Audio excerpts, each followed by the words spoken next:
Saagar, you're bragging about your game transitioning. What do you got for our transitioning to R. Kelly? Speaking of underage sex. Yes.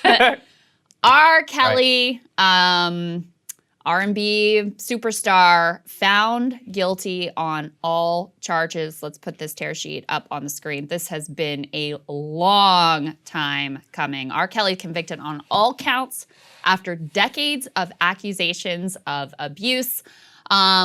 Jury in New York deliberated for about 9 hours, which is really short given the length and breadth of this trial, before convicting the singer of all 9 counts against him, including racketeering and 8 violations of an anti-sex trafficking law known as the Mann Act. You had 9 women and 2 men who testified to being abused by Kelly in various ways. The prosecution called 45 witnesses during the trial. The criminal charges against the singer hinged on accusations related specifically to 6 women, 5 of whom testified, and the 6th being the singer Aaliyah, who of course died in a plane crash back in 2001.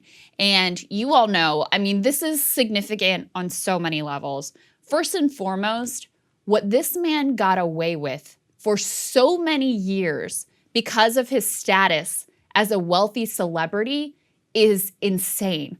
How long have we known that he married Aaliyah when she was 15 years old? And part of what we learned through this case is that the reason that he did that, and one of his groupies and enablers bribed a government official to forge the documents to allow this illegal marriage to happen when she's 15 and he's 27, is because he thought she was pregnant. And if he was married to her, then he could consent, because at that time you needed adult consent for her to be able to get an abortion. So he thought if they're married, then she can get the abortion, and then he wouldn't go to prison. Wow. How long have we known about him marrying Aaliyah, who he met when she was even younger than that, and society just looked the other way? I mean, these rumors and this knowledge of what this man was doing and the way he was abusing his power have been known for years. And it took until now for there to be any justice whatsoever. And when this really started to unravel for him, because remember, he also had been brought up on charges before of child pornography. That's right. Yep. And then it looks like what may have happened is they pressured, bullied, intimidated, paid off something to keep the girl who was in this sex tape from testifying. So that prosecution ultimately falls apart. And when this really starts to unravel is the documentary Surviving R. Kelly that came out that just put it in everyone's faces, the years of routine abuse. And Saagar, if you watch that documentary, and this is some of what's testified to in this trial as well, it paints a portrait of a man who would use the fact that he was famous. He would actively go to malls where young girls were hanging out, use the fact that he was a celebrity, tell these girls who were aspiring singers, like, I'm gonna make you huge, I'm gonna make you famous, and then trap them in this world of abuse where he would control their every action. And again, some of these girls underage, some of them of age, but control their every action, force them to call him daddy, withhold food, withhold water, lock them in rooms, allegations that he drugged them as well. If they didn't do what he said, this is one of the horrible details that came out in this trial.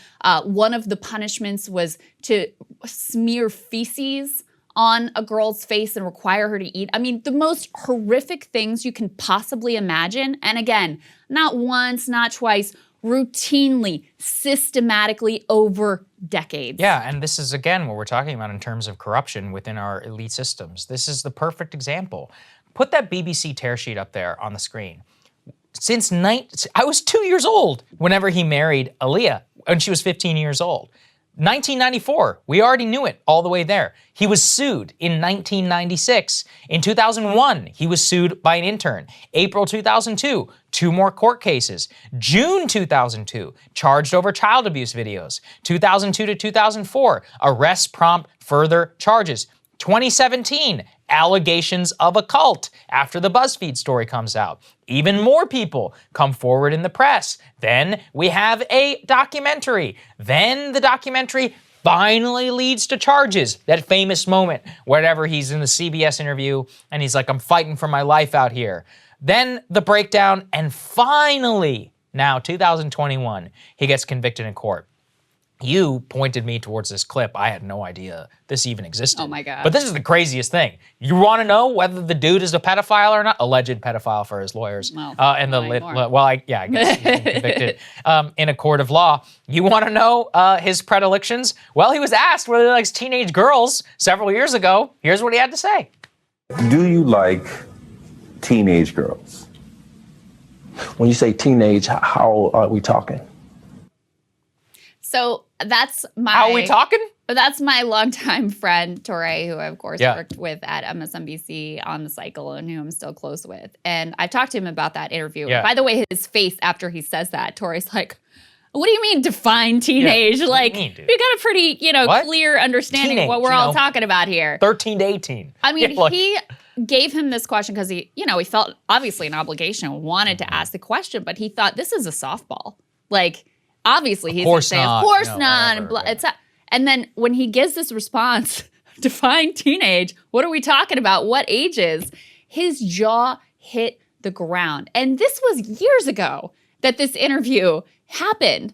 So we have known so much of this for so long, and that's part of why this trial is significant. I mean, number one, obviously it's horrific, it's salacious, it's outrageous, it's disgusting what he did to these women and also to these men over years and years and years, routinely enabled by his handlers, all the people around him knowing what's going on and continuing to not just permit it, but to continue to help him and facilitate his absolutely outrageous, abusive behavior here. But also, it's about who actually gets heard by our judicial system and who actually is able to find justice here. And in this instance, you have women who are majority Black. You have women who not all of them come from wealthy backgrounds. These are aspiring singers, people who really are desperate to try to be able to make it. And he's using that desperation to pull them into these abusive situations.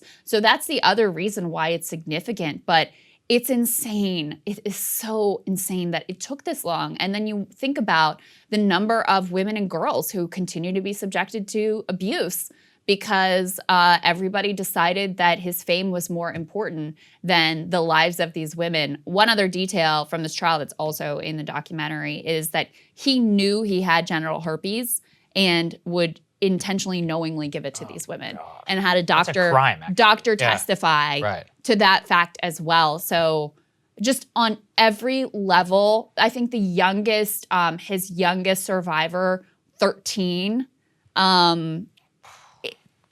there's no words for what he has done to so many women. And by the way, this isn't the end in terms of his legal trouble. He also faces federal trial in Chicago on child pornography and obstruction charges, additional state sex crime charges in Illinois and Minneapolis. So good. finally, long overdue modicum of justice here. Just in my opinion, for the lawyers, he deserves to spend the rest of his life in jail. So. Hey guys, thanks so much for watching. That's right. Just as a reminder, you can become a premium subscriber today. Watch the full show completely uncut, our reactions to each other's monologues. You get to listen to it. You get to ask us questions, all that good stuff. Link is right there in the description or at breakingpoints.com. Best of all, great way to say screw you to the mainstream media.